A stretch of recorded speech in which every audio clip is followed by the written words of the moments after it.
ችን መርሳት እፈልጋለሁ ብሎ በምሽት ከቤት አባሯታል። ጽናት በሌላ በኩል ለኪራ አባት ደውላ ካሴት ጥሩ ቅርርብ ጋር ነው ያለው፣ ወገባችን ሸብ አድርገን እንድረዋለን ትላለች። ሰላም ጤና ይስጥልኝ ውድና የተከበራችሁ ኢትዮጵያውያንና ትውልደ ኢትዮጵያን በያላችሁበት የፈጣሪ ሰላምታ ይድረሳችሁ ያልኩኝ። ለዚህ ቻናል አዲስ ከሆናችሁ ላይክ፣ ሰብስክራይብ፣ ሼር በማድረግ ቤተሰብ እንድትሆኑ በአክብሮት ጠይቃለሁ። እምሩና ጽናት ተቀምጠዋል። ጽናት ግን ኪራን በጣም ነው የጎዳሽው ትላታለች።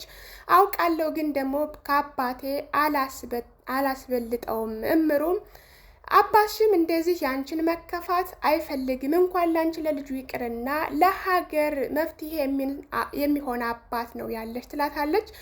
ቢሆንም ከአባቴ አላስበልጠውም፣ ፍቅረኛ ቢሄድ ፍቅረኛ ይመጣል። ጽናት ይሄንን ስትል ኪራ ሰምቷታል። ጥሩ አገላለጽ ነው ይላታል። አንተ እንዳሰብከው አይደለም ትለዋለች እምሩ። ባለቤቱ የተውን ቤት ጎረቤት መጥቶ ሊያስተካክልለት አይችልም። እሷ ትክክል ብትሆን ኑሮ ልታስረዳኝ ትሞክር ነበር። አንድ ነገር ግን በያት፣ ፈጣሪ ለእሷ ሲሰጣት ለእኔ እንደማይነሳኝ ንገሪያት ብሎ ጥሏቸው ሄዷል። እምሩ ቤት ስላሉ መተኛቻ ሰዓት ደርሷልና አንድ ብርድ ልብስ ተሰጡ። ብርድ ልብሱ እንካ ልበስ እንቺ ልበስ፣ ብትታመም እደው ለእኔ ነው፣ አንቺ ምን አገባሽ፣ ዶክተሬ ይጨነቅ እንጂ በኋላ ላይ ለሷ ሰጥቷታለኝ። ከፈለክና መተክተኛ ትለዋለች። ሂዶ ተኝቷለኝ። ትገላበጣለች። ለምን በዚህ በኩል ትተኛለሽ ይላታል። በዚህ በኩል ስለተኛው በዚህ በኩል ደግሞ ልሞክረው።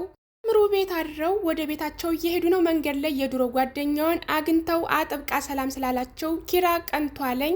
የድሮ ጓደኛዬ ነው ብትለውም ግን እኔ ምን አገባኝ፣ እሷም ቀንተነ ትለዋለች። አልቀኑም። መንገድ ላይ ጥለዋት የምትራመድ ከሆነ ከአንተ ጋር አልሄድም ብቻዬን እሄዳለሁ ትላለች። ወደ ቤት አምርተዋል። ቤቱ ሲሄዱ ተቆልፏል። ቤቱ ተቆልፎባቸዋል። መግባት አልቻሉም። ዘሎ ሊገባ ይሞክራል ኪራ። ጽናትም ብትሰበር እደው ለእኔ ነው፣ ለአንተ ማሰብ አይመስልህም አይደል? እምቢ የምትለኝ ከሆነ እሪ ብዬ ሌባ ነው ብዬ ነው ማስዝህ፣ ምን አገባሽ ይላታል። ተያይዘው ወደ ካፌ ሂደዋለኝ። ተቀምጠዋለኝ። መቀመጡም ሰልችቷታል። ግቢና ከፈለግሽ እቃ አግዣቸው፣ ወይ እነ ሰኒ ቤት እንሂድ፣ እነ እምሩ ቤት እንሂድ። ምን ነው ያጨጉጉት የመሰለ ሰውዬ ናፈቀሽ እንዴ? አሁንም መቅናቱ አለቀቀህም አይደለ? በመሃል ሀሴት ደውላለች። ወደ ቤት ተመልሰዋል። ሀሴት ደግሞ በጣም ስለተናደደች ምን ሆነሽ ነው ይሏታል። ግን ልትናገር ፍቃደኛ ስላልሆነ ጽናትን ውሃም ጭላት ብሎ ይልካታል። ምንድነው ችግርሽ ሀሴት ይላታል። እሷም ዘላ አቅፈዋለች። አመሰግናለሁ፣ እንዳንተ አይነት ፊቴን አይቶ የሚረዳኝ ሰው ነበር የምፈልገው፣ እሱ ምን ያለው ብሎ አመሰግናለሁ፣ አሁን ግን ገብቼ ማረፍ እፈልጋለሁ ብላ ወደ ውስጥ ገብታለች። ጽናት መጣች። ሴቶቹ ምን ነው አብደዋል ይላል። ምን ነው ማን ያበደው እያለች፣ ምን ነው ጆሮሽ እዚህ ነበር እንዴ?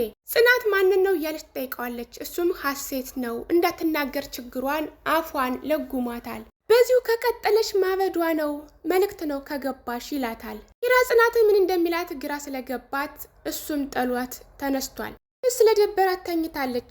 ጽናት ወደ እሷ አመራች። ምግብ ስለሰራው አብረን እንብላ ትላታለች። እሷ ግን ፈቃደኛ አይደለችም። የደበረሽ ትመስያለሽ፣ ችግርሽን ከቻልኩ ልጋራ። እሷ ግን አያስፈልግም፣ አንዳንዴ ለሰዎች ብለን የምንወስናቸው ውሳኔዎች እኛን ይጎዱናል። ሴትም ጽናትን በቶሎ የቀረቡኝን ሰዎች ማምን ሰው አይደለሁም። ጽናትም ትላለች፣ ይገርምሻል፣ እኔ ችግሬን ለኪራ ስነግረው ይቀለኛል፣ አንቺም እንደዛ ብትሆኝ ይቀልሻል ትላታለች። መልካም ሰውና ጥሩ ሰው እንደሆነች ሀሴት ጽናትን ትነግራታለች። አባትሽ ነው ያሳደገች ትላለች። ጽናትም አዎ፣ የዘረው ዘር ፍሬ አፍርቷል ይመስለኛል። ጽናትም ምግብ አቅርቤ ጠብቅሻለሁ ብላት ሄደች። ሀሴትም ቆይ እንዴት ብዬ ሁለተኛ ሰው ልመን፣ አባቴ ነበረ፣ እሱንም ሁለተኛ ማስቀየም አልፈልግም። ሀሴት ከክፍሏ እያለች ሄኖክ መጥቷል። እዚህ ምን ትሰራለህ? ክፍሉን ለቀህ ውጣ፣ አንቺ ናፍቀሽኝ ላይሽ ነው የመጣሁት ይላል። የቤት እመቤት መሆንም ያምርብሻል አለኝ ብትለውም ሊወጣ አልቻለም። ከኝና አረመኔ ነህ። ጥለው ልትወጣ ብትሞክርም እሱ ግን እያወራውሽ ሁለተኛ ጥሎ ለመሄድ አትሞክሪ፣ ከዘራ የሚሄደው አባትሽ ይደርስልኛል ብለሽ እንዳታስቢ።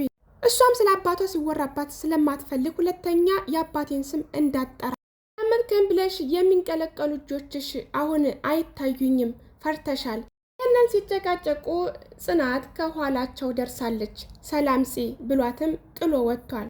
ጥላም ጽናት ሀሴት ደህና ነሽ ብላ ትጠይቃታለች። አይደለውም፣ በህይወቴ መሸነፍ አልወድም፣ ግራ ገብቷታል። እነዚህ ልጆች ምንድነው የሚያጨቃጭቃቸው? አሁን ለሰኒ መደወል አለብኝ። ጽናት ወደ ሰኒ እየሄደች ነው ነገሩን ለመናገር። ኪራ በር ላይ አግኝቷታል።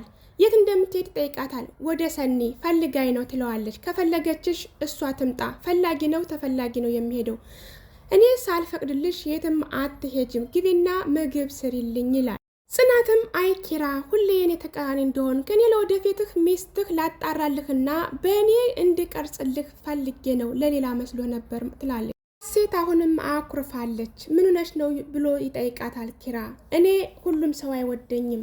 ያጽናናት ይሞክራል። እንደዛ አትበይ፣ አባቴ እኔን እንዳይከፋኝ ስለፈለገ ነው አላዘንኩብሽም ያለኝ። ኪራም አባትሽ የሚኮራብሽ ልጅ ነው፣ ለዛ ነው በራሱ ቀርጾ ያሳደገሽ ይላታል። ሴትም እንደሱ ያልክ አደልለኝ፣ አባቴ እንደሚፈልገው ልጅ አልሆንኩለትም። ኪራም እንደሱ ያልሽ ደካማነትን አትጥሪ፣ አይዞሽ በርች ብሎ ሲያቅፋት ጽናት ከኋላቸው መታለች። ጽናትም እራት ላቅርብ ትለዋለች። አሁን አላስፈለገኝም፣ ኪራም ከሷ ጋር በኋላ እበላለሁ። ጽናትም እሺ ብላ ወደ ነበረችበት ተመልሳለች። ሀሴትና ኪራ ተቃቅፈው ስለነበረ ጽናት ቀንታለች። ኪራም ሀሴትን ያቆላምጣታል። እኔስ ሰው አቆላምጬ ስጠራ የሚቀና ሰውዬ እንዴት እሱ አቆላምጦ ይጠራል?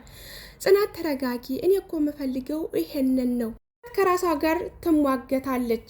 ይሄንን ነው የምፈልገውም ትላለች። ለአባቱም ደውላለች። ሄሎ ጋሽ፣ እቤት ያለው አየር በጣም ያስደስታል።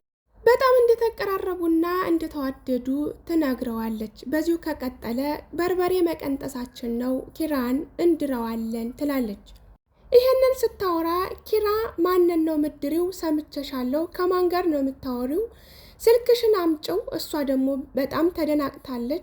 ጽናትን አፋጦ ይዟታል። ከማን ጋር ነው የምታጋብኝ ይላል። እሷ ስልኩን ለመስጠት ፈቃደኛ አይደለም። ከጣፋጩ ይልቅ መራራው ይሻላል ትሄድለ፣ ፊት ለፊቴን እያየሽ አውሪ። ብዙ ተጨቃጭቀዋል። ደግሞ ሁለተኛ አንተን ማየት አልፈልግም በይኝ ይላታል። እሷ ደግሞ ይሄን ማድረግ አልችልም። ለምን?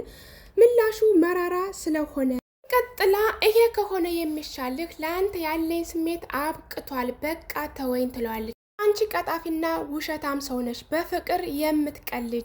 ጽናትን ምንም ብልህ እንደማትረዳኝ አውቃለሁ፣ ላንተ እኮ ብዬ ነው። በጣም ተናዷል። ሴቶች ማለት አስመሳይ ናችሁ። የራሳችሁ ከሆነ በኋላ ከሰው ላይ ትጫወታላችሁ። ወደ ኪራ ምርታለች። እንደ ኪራ ምንድነው ብቻህን የምታወራው ትለዋለች። እንኳን ማውራት ይቅርና ሰንደል ከላይ ላይ ለኩሽ እሄዳለሁ እዚህ ካቱን ትለዋለች። ያቺ ወገብሽን ታጥቀሽ ስትከራከሪላት የነበረችው ጓደኛሽ እሷን ለምን ታይ አተያትም? አብርታ ላታዘልቀኝ ነገር አብርታ ጨለማ አሳይታኝ ሄደች። ጥሎም ጽናትን ከራሴ በላይ ነበር የምወዳት፣ የበደልኳትን ሁሉ ለመካስ ተዘጋጅቼ ነበር፣ እሷ ግን ደለችኝ። ጥሎም ይቅርታ ምሩ፣ እንዳትቀየምኝ፣ እሴት ማለት እስስት ናት። ወደ ምሩ አምርታለች። ኪራ ተናዶ የት እየሄደ ነው? ተናግረሹ ነበር፣ አሁን እንኳን ራስ ወዳድ እየሆንሽብኝ ነው። በአንቺ የተነሳ ኪራን ልናጠው ነው። ጽናትም እኔ እኮ ለሱ ብዬ ነው፣ ለሱ የሚሻለውን ነገር ነው የማደርገው። ምሩም አይነሽ ብዙ ማየት እየቻለ እባክሽን ትላታለች። ጽናትም አይሆንም፣ አባቴን አንገቱን ማስደፋት አልፈልግም። ምሩም አባትሽን ማሳመን እንችላለን። ጽናትም አላደርገውም፣ የነ ኪራ ምርጫ አይደለውም። ምሩም የኪራ እናትና አባት ከኪራ ደስታ በላይ የሚያስደስታቸው ነገር ያለ ይመስልሻል? የነጋሸ ምርጫ አይደለሁም። እምሩም እኔ የማስበው የተሳሳተ መንገድ እንደሆነ ይሰማኛል። ኪራና ጽናት እንዲጋቡ ትፈልጋለች። ጽናት ግን ፈቃደኛ አይደለችም። ባለፈው የምታስታውሱ ከሆነ ሀሳቤን ማስቀየር አይቻልም ብላ ነበር። በሌላ በኩል ደግሞ ጽናት አልጋ እያነጠፈች ነው። ሄኖክ ከኋላዋ መጥቶ ይነካታል። ያመሃል እንዴት ትለዋለች። ወገብሽ እኮ ሞላ እንዳለ ለማየት ነው። ሄኖክ ላይ ተኮሳትራበታለች። ድሮም ነው ቀልድ ቀልጄ የማይሳቅልኝ። እሺ አሁን ምን ልታዘዝ ትለዋለች። ስትስቂ በጣም ነው የምታምሪው፣ እንደዚህ ስላልኩሽ ደግሞ መስታወት ላይ መፋቂያ ይዘሽ ዋያሉሽ ይላታል። እናትም ማንም ታምሪያለሽ ስላለኝ ያንን ነገር አላደርገውም ትላለች። እኔ የጆሮ ገጽታ አላማረኝም ብዬ ብነግርህ ጆሮህን በመቀስ ልትቆርጠው ነው ወይ? ለህን ማንነት አምጥተው ታምራለህ ቢሉህ አትደሰት፣ በማንነትህ ቅረብ። እንዴት ማለት? ስራለኝ እንጂ አስረዳህ ነበር። የምቀርባቸው ሴቶች ሁሉ ነብር ነው የሚያጋጥመኝ፣ ይቺ ደግሞ የመንጋው ነብር። ኪራ ተናዶ ስለነበር ወደ ካፌ አምርቷል። ከእናቱ ጋርም ስልክ ተደዋውሎ አውርቷል። ስለ አያቱም ጠይቋል። ጽናትንም እናቱ ጠይቃለች፣ ደህና ናት ይላታል። በአእምሮ ብዙ ነገሮች ይመላለሳሉ። ሂጄ ለምን ራሴን በመጠጥ አልደብቅም ብሎ ወደ መጠጥ ቤት አምርቷል። ከመጠጥ ቤት ወደ ቤቱ ተመልሷል። በጣም ሰክሯለኝ። ጽናት በደረቅ ሌሊት አትጩህ፣ ወደ ቤት እንግባ ትለዋለች። እንዳንቺ አይነት አስመሳይ ሴት እንድትነካኝ አልፈልግም። በሰው ሕይወት እንደርጎ ዝንብ ጥልቅ አትበይ ካልክን ትለዋለች። እምቢ ካልኩ ለነማሚ ልትደውይ ነው? አስመሳይ ነሽ ይላታል። እኔ እኮ በጣም ነው የምወድሽ፣ ከኔ ምን አጣሽ ይላታል። እሷ ደግሞ እኔ ካንተ ምንም ነገር አላጣው ኪራም፣ እኔ አንቺን ካጣው የጨለማ ሕይወት ነው የምኖረው። ጽናትም ለትንሽ ጊዜ ነው ትረሳኛለህ፣ መርሳት ላንቺ ቀላል ነው ወይ? አሁን እንግባ ትለዋለች። ጽናት እንግባ ትለዋለች። አንቺ ወደ እኔ ቤት አትገቢም ትረሳኛለህ ብለሽ አይደለ? ስለዚህ መርሳት ስለምፈልግ አንቺ ሂጅልኝ ወደ ቤትሽ ብሎ በጨለማ በሩን እላያ ላይ ዘግቶባታል። የዛሬው ክፍል 53 የጽናት ድራማ እዚህ ላይ ነው ያለቀው። በሌላ ጊዜ ቀጣይ ክፍሉን ይዘንላችሁ እንቀርባለን። ሰላም ለሀገራችን፣ ሰላም ለሕዝባችን፣ ፍቅር አንድነት ይስጠን እያልን